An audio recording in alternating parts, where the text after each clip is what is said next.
Long before the feds ever drop a major clue or detectives even start drafting their official press releases, the ultimate truth is often hiding right in plain sight, completely exposed, buried deep within clips that hundreds of thousands of viewers have already scrutinized. It simply takes someone possessing incredible patience, sharp intuition, and expert knowledge to finally pause that video and whisper, "Hold on a second." This exact scenario unfolded at 12:37 in the morning on March 29th.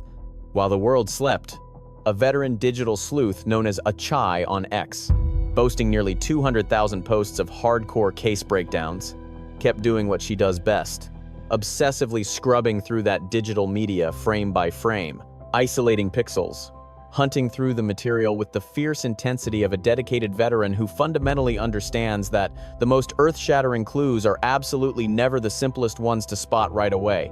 Then she finally spotted it, a tiny detail, a minuscule fragment you would effortlessly ignore at regular speed without batting an eye. According to her discovery, this critical piece had been lurking out in the open forever. A distinct clothing tag clearly displayed on a zippered fleece jacket tied directly to the Nancy Guthrie mystery. This wasn't some random brand, but an official University of Arizona sports emblem. She hit publish at 12:37 overnight. And before the true crime world even poured their morning coffee, that drop had racked up almost 50,000 hits.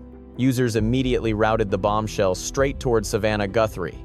The finding triggered massive debates among fellow internet detectives while simultaneously raising a massive red flag that police completely refused to address on the record. An undeniable mystery that authorities are pretending completely does not exist. Why exactly is a University of Arizona sports tag appearing in this critical media? More importantly, who actually wore that specific jacket? For the next 60 minutes, we will break this down meticulously and logically, entirely avoiding wild theories that lack proper factual backing. Once the final credits roll on this breakdown, you will absolutely grasp why this tiny fabric tag, assuming a Chai's theory holds water, totally turns the entire trajectory of this hunt upside down. It does not solve the whole puzzle, but sharply focuses the lens in a manner nothing else achieved across 50 grueling days. 50 whole days. Let that sink in. 55 days since Nancy Guthrie vanished without a trace. We have endured 50 days of endless probing, canceled media briefings, and vague police updates that caused immense confusion. 50 long days of ordinary citizens desperately connecting the dots that professional cops totally neglected. Yet suddenly, on day 50-something, the breakthrough bypasses detectives and federal agents completely, bypassing anyone carrying a shiny badge entirely. As an ordinary woman scrolling her glowing laptop at 12:37 overnight, seemingly uncovered the absolute ultimate missing puzzle piece. Keep watching closely. We must first tackle a popular talking point in the true crime community that rarely receives the deep dive it deserves. The notion that armchair sleuths routinely catch details that blindside the pros. Honestly, it often feels like a comforting lie. We whisper to justify binge-watching mysteries until dawn. Frequently, that romanticized concept remains pure fiction. Because amateur crowds absolutely make disastrously incorrect guesses, web sleuths tumble down infinite rabbit holes while flooding hotlines with pure static. Consequently, local police departments, understandably, grew deeply suspicious of any random civilian tips delivered completely free of professional credibility. Lacking proper documentation or the strict legal frameworks required to secure a conviction. However, society routinely ignores one wildly undeniable. Massive counterpoint. Regular citizens routinely crack the code. This is absolutely not some rare freak occurrence. Across several historically massive, highly publicized American mysteries, the ultimate smoking gun emerged entirely outside the traditional police precinct walls, originating from unbiased outsiders who brought totally fresh perspectives instead of desperately protecting a crumbling, flawed institutional narrative. Everyday heroes who examined the exact same widely distributed files, yet miraculously spotted the glaring anomalies that everyone else completely ignored. The notorious Golden State Killer dodged multiple police agencies for decades on end. Ultimately, his unmasking stemmed directly from a brilliant genetic ancestry expert, Barbara Ray Venter, operating entirely beyond standard rigid police pathways. Leveraging cutting-edge science, that the stubborn justice system had dragged its feet on embracing. That massive victory originated entirely from a non-sworn civilian. It materialized because a civilian creatively reimagined the hidden secrets locked inside those genetic sequences. Taking the Delphi tragedy. The 2017 murders of Abby Williams and Libby German, where Indiana detectives published one photo and a short sound clip. Authorities begged citizens to name the suspect. Massive, prolonged online obsession with that visual evidence, coupled with relentless grassroots pressure and the fierce determination of regular folks to keep digging long after the authorities went totally silent, directly paved the road to a spectacular capture. The justice system desperately required civilian obsession countless times. Whenever official task forces hit a massive brick wall, drowned in politics, or simply lost all their investigative momentum, the absolute only people unearthing fresh clues are the rogue outsiders hunting in the shadows. Some investigators are absolute bulldogs, replaying a single clip 30 times because their gut screams a hidden clue is lurking inside, refusing to blink until the truth emerges. Keep this fierce mindset in mind when evaluating the massive discovery posted by @Chai at 12:37 a.m. on March 29th, since the Nancy Guthrie probe, which has dragged on beyond the 50-day milestone, remains a frustrating scenario where standard protocols have basically been, politely speaking, a complete and utter disaster from start to finish. We actually witnessed the Puma County Sheriff's Office get hit with an official vote of no confidence. The public watched Sheriff Chris Nanos deliver press briefings that directly contradicted solid facts already proven by highly reliable alternate sources. These ridiculous contradictions left the victims' relatives, independent specialists, and even seasoned journalists from massive media networks openly furious. We saw the FBI finally intervene and assume a much more significant command. Millions watched Savannah Guthrie take a seat on the Today Show broadcast, revealing highly specific details regarding her sister's physical condition that local authorities completely failed to share. Crucial facts regarding bloody clues, concerning strange psychological habits, and regarding a probe that insiders claim has discreetly pivoted toward a completely separate type of perpetrator than those initially announced during the opening weeks. Throughout this entire chaotic ordeal, amidst the leadership challenges, the federal takeover, that massive television broadcast, and sensitive forensic secrets spilling straight into mainstream news channels, actual police briefings out of Puma County have remained virtually non-existent, forcing desperate civilian sleuths to continue hunting for answers alone. Late on the evening of March 28th, stretching into the dawn of March 29th, @Chai finally uncovered a massive breakthrough. We must discuss @Chai's background, since grasping her online credibility is crucial for weighing the gravity of her recent Twitter discovery. A user's digital footprint reveals true dedication. Writing 100 updates merely suggests a casual user barely testing the waters. Publishing 10,000 updates demonstrates a fairly dedicated, long-term digital footprint. Dropping almost 200,000 uploads reveals a creator whose entire daily routine revolves heavily around this application. This veteran participant clearly knows how to separate hard research from rumors. They possess enough tenure to stumble occasionally and absorb critical lessons from those errors. They spent sufficient time either securing solid loyalty or burning bridges with their digital peers entirely. @Chai currently boasts almost 200,000 shared messages online. That metric measures pure content generation and hustle, not mere subscriber counts. This proves she fought on the absolute front lines of similar digital manhunts for years, establishing an undeniably proven history within the amateur sleuthing community. During the twilight hours crossing from March 28th into March 29th, she simply executed her standard late-night routine, meticulously analyzing surveillance clips tied to the murder, advancing pixel by pixel, until uncovering an entirely fresh detail that finally crystallized into absolute certainty right before her vigilant eyes. These are the concrete facts we can independently authenticate straight from her viral upload, precisely at 12:37 a.m. on March 29th. @Chai blasted a message across social media, directly alerting Savannah Guthrie alongside 3 other relevant profiles. Her message thoroughly outlined a specific visual element buried inside the Nancy Guthrie evidence tapes, highlighting a distinct logo stitched onto a zippered fleece sweater, which she recognized perfectly as an official University of Arizona sports emblem. she declared, utilizing her exact terminology here, being, quote, super confident with this one, end quote. The deliberate exaggeration in her original spelling heavily underscored her unwavering conviction. Her passion remained completely calculated. This wasn't some timid, half-baked theory. She never framed this discovery as a mild, blurry hallucination. This represented a seasoned expert who burned countless midnight hours analyzing endless video files, boldly declaring to her followers that she struck gold. Furthermore, she emphatically promised her mission remained incomplete. She explicitly vowed to render a high-definition breakdown clip, perfectly capturing her visual proof prior to handing everything over to local detectives. This specific commitment carries massive weight, which we shall revisit shortly. The subsequent crowd reaction proved absolutely explosive and instantaneous. At True Crime Balaber, another prominent sleuth in this niche, immediately validated her claim by agreeing entirely. Before midnight struck, her thread had effortlessly racked up 48,900 impressions. Listen closely. I must pause right now and speak bluntly, since tracing these origins is the most critical element of this entire saga. Actual police agencies have yet to officially corroborate Chai's internet breakthrough whatsoever. Federal agents from the FBI remained completely silent.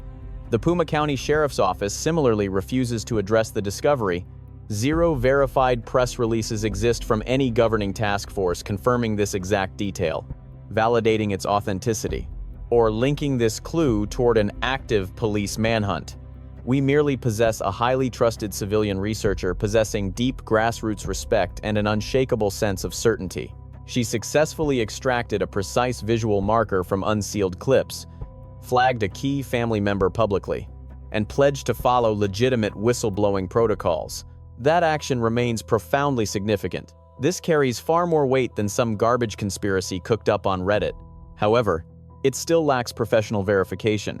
Therefore, we will dedicate the remainder of this exact breakdown to logically tearing this entire clue apart, assuming this insignia holds up, and truly represents an authentic University of Arizona sports tag caught on camera near the crime scene. How does this shift the narrative? What fresh chaos does this add to our current understanding? Why is this detail a total game changer? We need to deeply analyze that exact physical item. The precise garment that the witness pinpointed changes absolutely everything. The witness never claimed to see some standard mascot graphic printed on cotton. She certainly wasn't talking about a basic college grad decal slapped onto a car.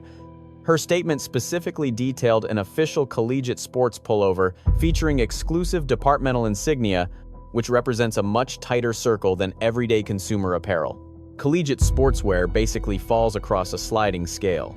On the most accessible side, you find commercial retail clothing. Think about the basic team shirts and hats stacked at big box stores, bought by locals who have absolutely zero campus ties other than cheering during weekend games. Those clothes reveal practically nothing. They just suggest the wearer likes the team or grabbed a cheap souvenir while passing through the state. Looking at the opposite extreme, you find exclusive departmental uniforms directly tied to official collegiate programs. Those items belong to players, coaching personnel, and the daily workforce running a massive collegiate organization. Official team pullovers definitely fall into that highly restricted bracket of institutional clothing. Regular civilians can technically get their hands on them. They get handed down or occasionally purchased. Yet you usually see them exclusively on individuals holding official ties to the athletic facility. I am definitely not claiming the logo guarantees employment. It absolutely remains possible that a random local just happens to own this particular sports jacket without any actual campus ties. My argument is much more focused. If that branding exists, it signifies a specific demographic and a definitive degree of regional integration. Viewing that demographic against the backdrop of this entire case, it perfectly aligns with exactly what the physical clues have indicated from day one. We need to analyze exactly who rocks collegiate sports apparel around town. Campus holds roughly 50,000 scholars. They hire thousands of extra workers across administrative today, teaching, and facility maintenance departments. Operating 21 distinct sports programs across the Pac-12 and now Big 12 networks means the athletic division employs a massive localized workforce all by itself. Leading managers, secondary instructors, fitness experts, medical responders, gear handlers, and all the building upkeep crews, office clerks, rule enforcers, tutoring professionals, alongside the specialized camera operators, plus an entire web of outside vendors who constantly walk through those sporting complexes daily. Outside the official payroll, you find an equally large group connected to the operations, like recreational intramural players, wealthy supporters, former graduates, financial backers, game coordinators, and food vendors. Even local business partners hold legitimate but undocumented campus ties. Throughout the city limits, official collegiate pullovers basically act as urban camouflage. Nobody thinks twice about it. It looks perfectly normal. Across most neighborhoods on any given afternoon, that specific jacket would absolutely never draw a single stare. Anyone sporting that outfit can wander freely through residential streets and private housing complexes. They blend into public areas without sparking the slightest suspicion, which is exactly why this specific sighting matters so much. Detectives and profilers have repeatedly built a suspect model around a localized individual who could easily enter restricted areas without ever drawing outside attention. A phantom whose mere existence inside her daily routine seemed completely normal. A deeply rooted resident, comfortable enough to walk around entirely unnoticed. Someone draped in official collegiate sports apparel matches that exact psychological description flawlessly. We really need to frame this geographically, because location data is everything here. That college does not sit isolated behind some massive gates, because it directly bleeds right into the surrounding town. The campus borders literally melt into adjacent suburbs, while scholars rent houses everywhere. Employees drive into work from every single corner of the metro grid. The training arenas are permanently nestled among suburban blocks, corner stores, and public parks stretching miles outward. The victim actually resided within those exact limits. She vanished from those same streets. The entire manhunt revolves around that municipality, heavily guided by the county sheriff alongside an increasingly active Federal Intelligence Bureau taking over the reins. Those respective task forces are navigating a complicated territory heavily dominated by one massive collegiate powerhouse. It acts as a primary job creator and stands as the ultimate cultural cornerstone shaping the entire regional landscape. We are not talking about finding out-of-state merchandise dropped at a southern crime scene. This definitely isn't some bizarre locational anomaly. It proves a profound hometown institutional link within an investigation that constantly hinted at an embedded regional predator since day one. Let us break down exactly why this detail flips the entire investigation upside down right now. Detectives tracking missing persons always map out suspects using rings of proximity. Ground Zero covers the inner circle relatives, best friends, and anyone holding a key to the house. The net then widens to catch semi-regular contacts like handymen, local service workers, and next-door neighbors. Finally, they sweep the broader area for locals harboring hidden motives or obscure ties. Within these overlapping spheres, police hunt for individuals whose presence at the scene would never raise an eyebrow, like the university angle. Any tie to that campus drops a suspect straight into the most prominent community network in Tucson. We could be talking about an enrolled pupil, a faculty member, or even a sports facility maintenance guy. Every single one of them leaves an official paper trail tethered directly to the school.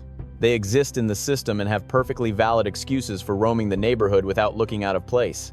Factor in that infamous Federal Bureau of Investigation firearms registry, a major focal point we keep hearing about. That list proves authorities are compiling huge databases of area residents matching highly specific physical profiles. A university link hands detectives the exact type of established local database they need to run their cross-checks, like work histories, campus registration files, game day rosters, vendor billing receipts, and sports department employee directories. All of these records matter tremendously. They form the massive data web a college produces, which cops can easily yank via subpoena, whether detectives were already sniffing around the campus or an outsider's tip pointed them that way. It changes everything. The documentary evidence is waiting. Files are locked in, archives are ready, and the chance to match names is absolute. Let us carefully weigh this new discovery against the established facts of the timeline. This is precisely where a random clothing tag transforms into a crucial puzzle piece. First clue being the blood spatter. Savannah Guthrie went live on the national morning broadcast while speaking directly with Hoda Kotb. During that television segment, she dropped unreleased bombshell details regarding the forensic evidence found in her sister's tragedy. The crime scene analysis confirmed there was indeed a significant amount of blood coating the front porch area, just as reporter Brian Enton and multiple trusted news networks confirmed, strongly indicating the violence started inside. Consider the distinct fluid trajectory reviewed by experts. Forensics proved Nancy was not snatched off the sidewalk or ambushed by a home invader, but rather attacked in her ultimate safe space. Random prowlers simply do not operate with that kind of comfort. That screams familiar access, pointing to an attacker she completely trusted inside her own living room. Hold that terrifying thought and look back at the university sports apparel tag. Suppose the victim actually recognized the person sporting that specific jacket. If their presence inside her private sanctuary felt completely normal, the crime scene forensics and the clothing clue align perfectly. Both angles spotlight the exact same suspect profile, with one exposing the horrific reality of the attack. The other paints a vivid picture of the monster behind it. Bringing us to the second clue, the blue-collar angle.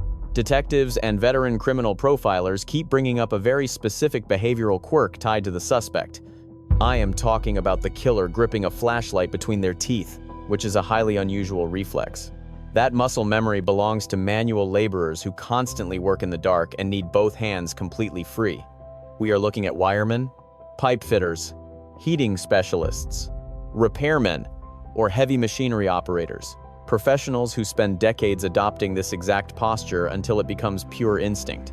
Which brings us to the university's sports program.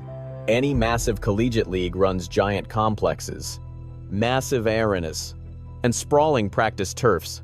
They manage workout gyms, changing areas, and gear hubs, requiring an army of blue-collar staff. This includes groundskeepers who keep the sporting empire running, walking those halls with tool belts strapped on every single day. I am absolutely not claiming the killer is definitely a campus maintenance employee. I am suggesting something far more specific. The blue-collar flashlight reflex and that collegiate sports connection actually fit together like absolute clockwork. The pieces fit together with terrifying precision. A local contractor or university tradesman naturally rocks that exact uniform, hauling heavy equipment while exhibiting the exact physical quirks that top profilers already pinpointed, blending seamlessly into the neighborhood as a fully documented regular. Now consider our third critical clue, the weight of January 11th. Detectives have circled January 11th as a massive turning point in this entire mystery. Seasoned detectives and vocal experts analyzing this mystery openly agree that the timeline means everything, proving that the events of January 11th are absolutely not just a random twist of fate. Down at the University of Arizona, the academic schedule marks that exact month as the massive kickoff for their spring classes. Right around January 11th is when that massive campus wakes up from winter hibernation. Undergrads flooding back, professors diving into heavy course loads, sports teams hitting the gym hard, and buildings firing on all cylinders again. That massive shift brings absolute chaos as the daily pulse of a massive college finally reboots itself. No one can officially prove just yet that January 11th ties directly back to that specific college campus. However, I must point out how heavily intertwined both the timeline and the school are within this regional puzzle, considering the perpetrator definitely possessed incredibly intimate knowledge of the area. You simply cannot ignore such glaringly close geographical overlaps. Our fourth significant clue, examining that Iranian housemate angle alongside the sloppy abductor theory, several former federal agents openly discussing this mystery, notably featuring experts such as Jennifer Coffin, alongside Daffer and Steve Moore, plus various credible specialists featured frequently on major networks. All strongly agree, the perpetrator's distinct actions scream organized amateur. According to standard psychological profiling, this guy lacks an extensive rap sheet. He absolutely does not hunt innocent victims for a living or habit. We are hunting an individual driven by intense private grudges, possessing genuine, undeniably clear entry into NY's daily routine, a sloppy rookie guaranteed to drop physical clues, yet familiar and well-regarded enough by neighbors to strike without raising suspicion. Let us evaluate the Iranian domestic employee hypothesis. Ongoing discussions surrounding neighborhood dynamics, coupled with the general assumption of a culprit enjoying completely unrestricted entry to NY's private home, ultimately merge perfectly to highlight the exact same type of suspect, a familiar neighborhood face. Now, toss in the University of Arizona sports connection. Any staffer or athlete tied to that college leaves a massive paper trail, cementing their daily existence deeply within the Tucson area. That heavily contrasts with some nameless drifter passing through town.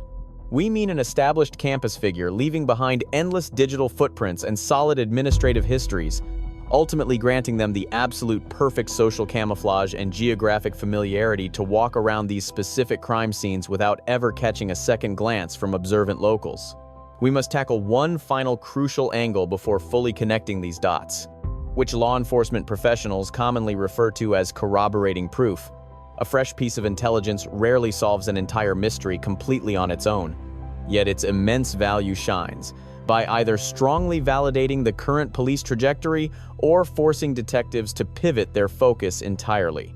The evidence simply needs to confirm that detectives are digging in the exact right spot, or clearly warn them to search another area entirely. Assuming that University of Arizona sports emblem actually exists, it beautifully accomplishes the former.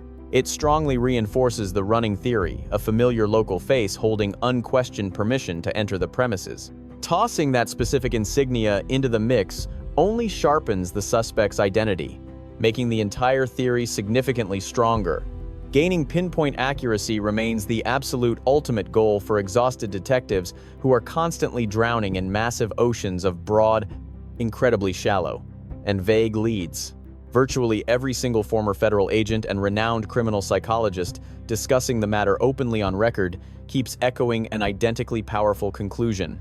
Clues consistently target a unique individual rather than a broad demographic, pointing to a singular villain boasting exclusive entry rights and specialized intel. While the branding stops short of revealing a literal name, it pushes the camera lens painfully close to exposing their true identity. Isolated clues rarely crack cases outright. Single details typically just hint at broader truths without providing absolute certainty. Yet, once you combine that interior blood spatter, the maintenance worker psychology, the heavy January 11th timing, the sloppy abductor traits, and this newly discovered University of Arizona sports logo caught on tape, we have officially moved past random chance. These isolated breadcrumbs are rapidly colliding to form one undeniable roadmap. Now let us discuss the future fallout, especially since user at Chai bluntly declared her master plan online, carrying massive implications beyond a simple internet theory. She openly promised to edit a crystal-clear breakdown video showcasing every single hidden detail she uncovered. Her polished edit will highlight the visual proof perfectly before she officially hands the entire file over to law enforcement. Handing over hard evidence to cops severely outweighs blasting a viral tweet online, regardless of how much internet clout it generates. Submitting internet sleuth discoveries to authorities isn't just sending an email. It drops a massive anchor in the official record. Whether that goes straight to the Federal Bureau or lands on a desk at the Puma County Sheriff's Office, pushing data through official tip lines locks in a permanent timestamp, carving out a crucial piece of history that could completely blow a case wide open later on. It builds an unbreakable timeline proving exactly who spotted the clue, the specific details they handed over, and the exact second they hit send. Let us be brutally honest here. The dynamic between keyboard detectives and sworn officers is famously rocky. Detectives drowning in high-profile investigations constantly battle an absolute avalanche of public submissions. That massive pile of leads swings wildly from brilliant deductive reasoning to absolute unhinged garbage. Departments simply lack the manpower and funding to chase down every single theory floating around the internet. Detectives have to filter the noise by trusting their gut on which clues hold water and figuring out which citizens actually know what they are talking about. They must decide what actually deserves real police work. Which brings us straight to that viral upload from Chai-im.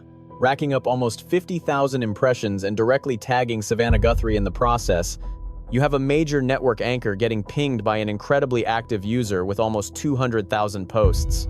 Meaning this lead is absolutely not getting buried in some forgotten folder. You really need to grasp how viral social media drops actually play out when the feds are tackling a massive investigation. Federal agents absolutely monitor the digital chatter, especially when dealing with a heavily televised crisis of this magnitude. When the grieving relative is literally a famous broadcast host actively interacting with folks on X, heavy-hitting viral threads absolutely capture official attention. Authorities might never admit they saw it on the record. You probably will not see squads rushing out to investigate it either. However, dropping a tag on a highly responsive media giant like Savannah guarantees the information reaches the right desks incredibly fast. A massive X thread pulling 48,000 eyeballs sits dangerously close to the exact detectives running the show. Regardless of whether this specific detail translates into a concrete suspect profile, or if detectives secretly already knew about the University of Arizona angle while keeping quiet, the internet essentially forced their hand. This is the exact mechanism that must kick in whenever bureaucratic red tape drags the official process to a crawl. Just look at the digital footprint left behind right now, featuring a rock-solid upload backed by an undeniable timestamp. The metric tracking the audience size is completely locked in. Another user explicitly backed up the visual evidence, pairing that verification with a promise to push the data to the actual authorities. It totally does not matter if the task force spotted this independently or how they handle the tip, because the internet has permanently logged it. Nobody can erase this breakthrough, especially since folks refuse to sit around waiting for some elusive police briefing. Taking proactive steps becomes vital when the department basically treats the public like mushrooms by keeping them completely in the dark. This forces absolute transparency, without necessarily grabbing pitchforks or throwing aggressive accusations at the squad. Instead, it delivers a chillingly calm message, confirming that the crowd spotted the clue and saved the receipts. We handed over the goods, meaning your next move as an investigator is officially under the microscope. So let us bring this home. Earlier, I purposefully kept a major card hidden up my sleeve, not for cheap suspense, but to ensure the final reveal actually hit hard with proper context. You really needed to grasp the underlying psychology of the suspect first. Mastering the local map and digesting all 4 separate clues was mandatory. Otherwise, my opening statement would have sounded like pure tinfoil hat nonsense. At this point, the evidence should feel undeniably concrete. Let us break down exactly what that University of Arizona sports logo reveals if that viral theory holds any weight. It screams that detectives are either sitting on a massive homegrown secret or they completely missed a critical neighborhood connection. This proves the suspect tied to that specific clothing is absolutely not some random drifter who breezed through Tucson without leaving a trace. They are deeply rooted into the local culture and regional systems, which terrifyingly provides the ultimate camouflage for a predator. Walking around Tucson in that specific windbreaker practically turns you into a ghost, which is exactly the strategy. Strutting through those specific residential blocks draped in University of Arizona merchandise draws absolutely zero suspicion. They blend right in like a diehard Wildcat supporter tailgating on game day, projecting total innocence while flying completely under the radar. Assuming our psychological breakdown hits the mark regarding a phantom who casually bypassed security without raising eyebrows, we are hunting a familiar face that Nancy felt perfectly safe around. A suspect rocking that specific local uniform in her environment matches our darkest theories with truly terrifying accuracy. Listen closely, because this exact angle is what completely flips the entire trajectory of this ongoing search. Colleges like the University of Arizona hoard permanent digital footprints and endless paperwork that never vanishes. Think student registries, employee compensation files, sports team lineups, vendor directories, stadium entry checkpoints, janitorial schedules, and keycard swipe histories. Every single piece of that data sits right there. Warrants and proper subpoenas unlock it all. For a mystery defined by the sheer impossibility of pinpointing whoever held the perfect clearance at the exact perfect moment, spotting a collegiate sports tie suddenly gifts detectives a massive, highly detailed personnel pool to cross-check. Detectives finally get a concrete path moving forward instead of pure guesswork. They are handed a pre-made pool. In a world flooded with information, this story reminds us that truth doesn't always arrive through authority. It often emerges through persistence, expected, and collective awareness. One small detail, overlooked by many, can become the turning point when someone chooses to look closer, think deeper, and refuse to ignore what feels wrong. But this is not just about solving a mystery. It's about responsibility. The rise of everyday people contributing to justice shows the power of community, but it also demands integrity. Not every theory is truth, and not every suspicion deserves a spotlight. Real impact comes from patience, discipline, and respect for facts, not noise. At its core, this case teaches us something deeply human. We all have a role in protecting one another, whether it's staying alert, speaking up, or simply refusing to be indifferent. Small actions matter. The line between silence and action can shape outcomes in ways we don't always realize. And above all, never forget the person at the center of it all. Behind every investigation is a life, a family, and a story waiting for justice.